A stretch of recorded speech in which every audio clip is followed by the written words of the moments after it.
Benarkah ajaran Syekh Siti Jenar itu sesat? Mungkin di benak kalian, di benak panjenengan terbesit hal yang sama, mempertanyakan tentang kebenarannya.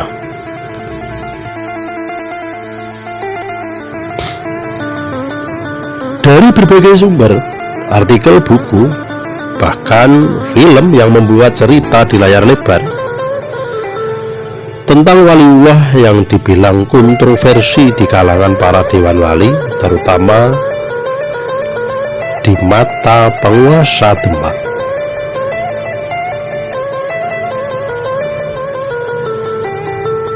Waliullah itu adalah Syekh Siti Jenar atau Syekh Lemah Abang.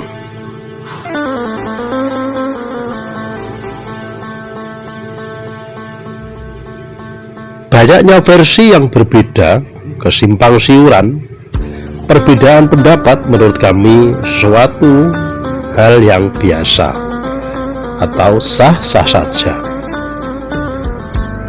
Syekh Siti Jenar itu sesat atau tidak, kami rasa tidaklah penting untuk dibahas.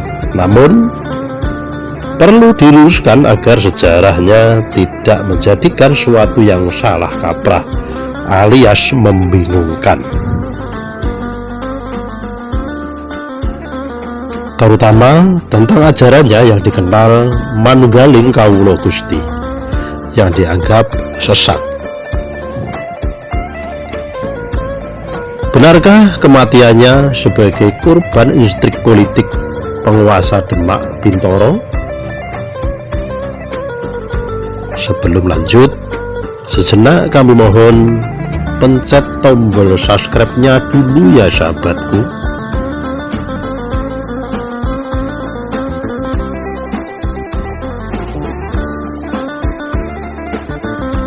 Syekh Siti Jenar atau Syekh Lemah Abang yang memiliki nama asli Raden Abdul Jalil.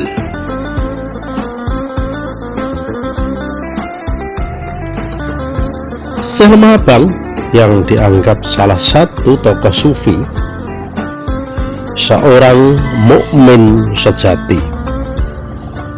Beliau adalah penyiar agama Islam di Indonesia, khususnya di Pulau Jawa.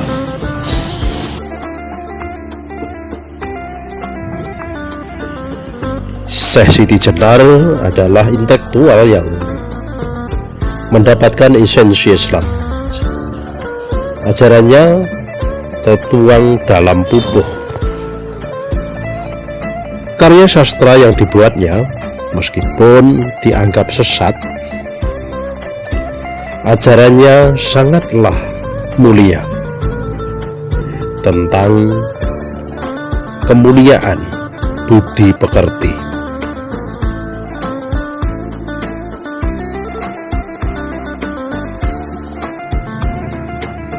Syekh Siti Jenar mengembangkan ajarannya cara seorang sufi yang menjadi perdebatan para dewan wali, para wali songo masa itu.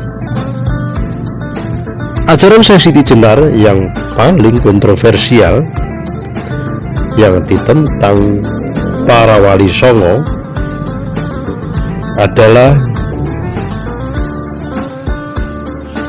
manunggaling kawula Gusti.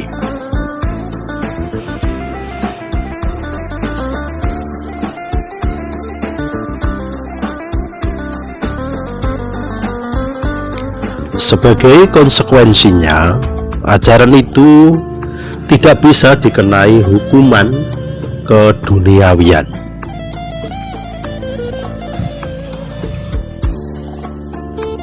Pengajaran Syekh Siti Jenar mengembangkan cara hidup pengajaran kaum sufi.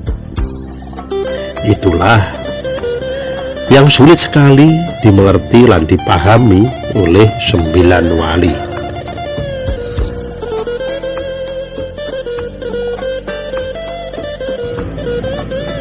Syekh Siti Jenar berpendapat bahwa Tuhan berada pada diri manusia, yaitu dalam budi. Pemahaman seperti inilah yang kurang bisa dimengerti oleh para ulama pada masa itu.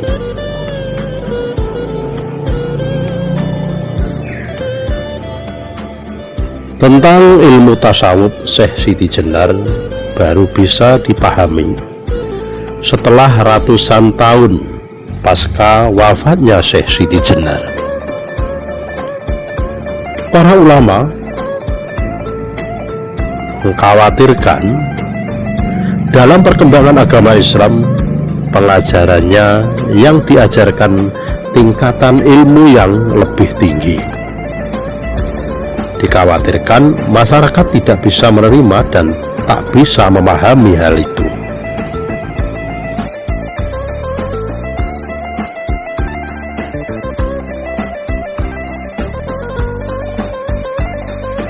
Ajaran Syekh Siti Jenar tidak hanya tingkatan syariat.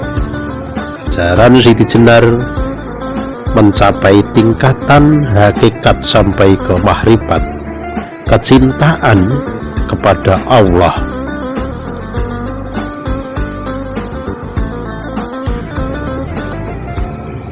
Yang tidak memahami dengannya, ajaran Syekh Siti Jenar hanya bisa dihentikan dengan kata sesat. Syekh Siti Jenar merasa malu bila mana berdebat masalah agama, karena agama apapun mengajarkan tentang kebaikan dan kebenaran. Jadi tidak perlu sama-sama mengeklaim mencari pembenaran mana yang paling benar.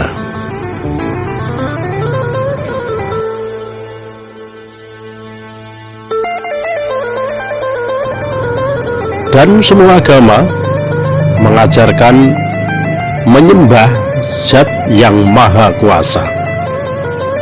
Hanya saja cara menyembahnya dengan sebutan Tuhan yang berbeda.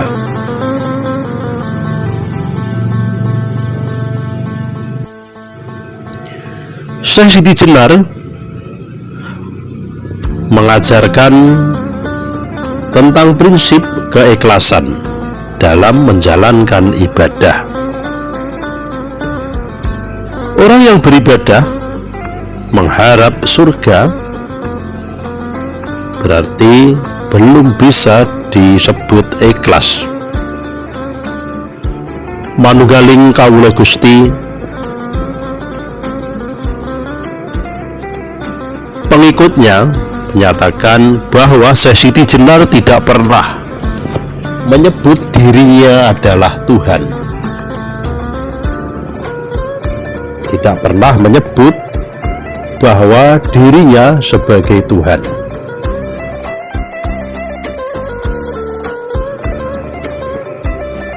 Dalam ajarannya Manunggaling Kawula Gusti, bahwa pada diri manusia terdapat roh sesuai asal mula penciptaan manusia itu sendiri.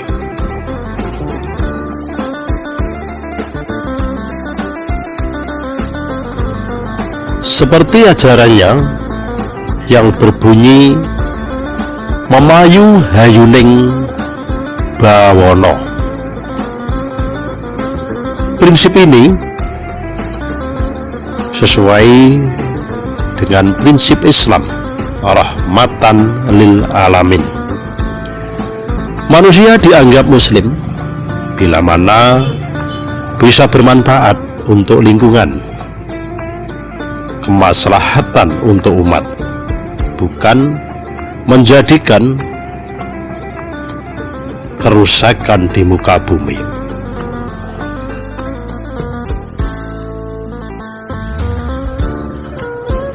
Ajaran yang kontroversial itu telah membuat penguasa Demak Bintoro di sisi kekuasaan Demak khawatir akan ajarannya yang berujung pada pemberontakan, karena salah satu murid Syekh Siti Jenar, Ki Ageng Pengging atau Kebu Kenongo, adalah keturunan Majapahit, sama dengan Raden Patah.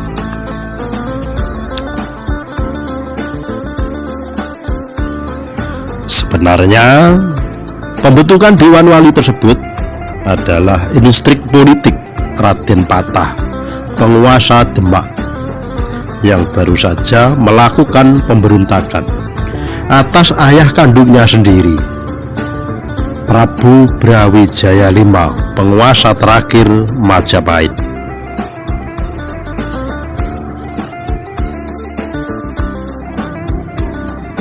Ada sebuah versi yang menyatakan bahwa jasad Syekh Siti Jenar berbau wangi dan terpancar sinar, agar masyarakat percaya bahwa kematiannya nampak hina. Jasadnya digantikan seekor anjing hitam yang dibakar di halaman Masjid Demak. Kalau cerita itu benar demikian, alangkah berdustanya masjid yang seharusnya sebagai tempat ibadah digunakan sebagai tempat untuk mengeksekusi atau membantai seseorang.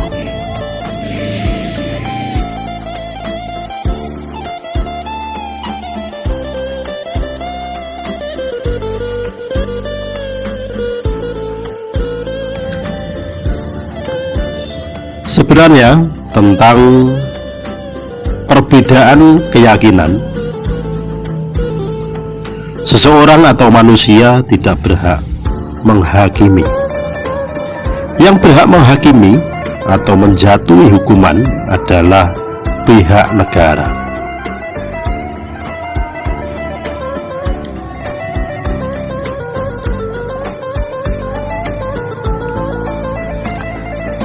Mungkin dalam konteks ini Dewan Wali hanya menjalankan titah raja, penguasa Demak,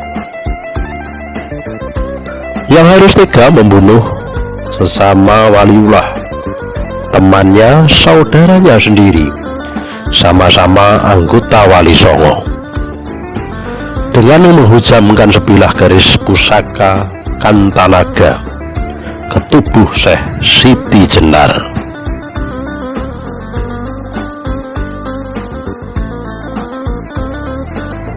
Ada beberapa versi yang mengatakan bahwa kematian Syekh Siti Jenar mengeluarkan darah putih dan tubuhnya lenyap, namun selalu ditertawakan. Syekh Siti Jenar mengatakan, "Kematian seperti apa yang kamu inginkan?"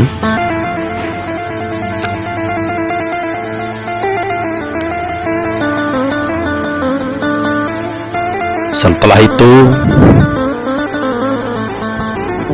Syekh Siti Jenar rebah.